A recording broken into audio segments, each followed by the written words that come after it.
Boy को अपहरण करा जायछि। भुवनेश्वर उत्तरा छकरू Swiggy delivery boy Patitapaban Prusty को अपहरण नहीं अभियोग होइछि। दयानदी ब्रिज उपरु चप्पल पर्स एवं छुरी पड़िथिबा देखिबा मिलुछि।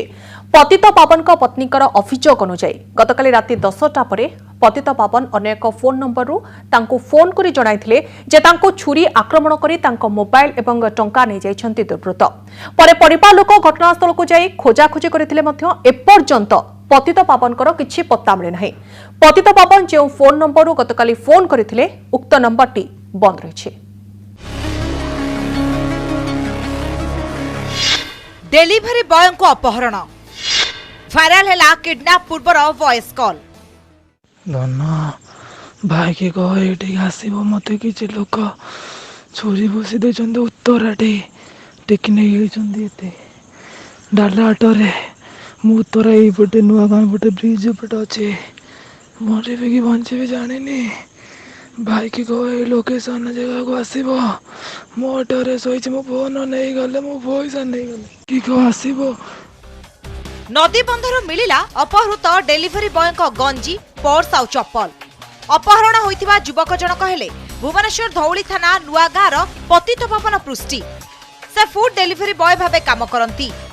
गतकाली रातिरे घर को फेरुथिबा समय सुंदरपदा सांपुर रास्तारू पतितपावन को किछि युवक अपहरण करिथिबा स्त्री को वॉइस रेकॉर्डिंग करी पठाइथिले।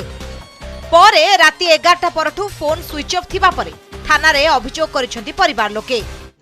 रुको जरा सबर करो, बोला धक्का बुक्की नहीं करने का, आराम से लेने का। प्रेमिका सह फेरार पाई अपहरण नाटक। भुवनेश्वर रे स्विगी डेलीवरी बॉय अपहरण घटना रे नुआ ट्विस्ट। अपहरण नाटक निजे रचिथिला डेलीवरी बॉय पतितपावन पृष्टि ओरफ चिकुन। गोप अंचल जड़े युवती सहित से फेरार हो जाइथिला। थाना रे अभियोग पर पुलिस तदंत सहित विभिन्न स्थान रे करिथिला चढ़ाऊ। सीसीटीवी फुटेज एवं मोबाइल फोन ट्रैकिंग करी सेमान को ठाब करा जायछि।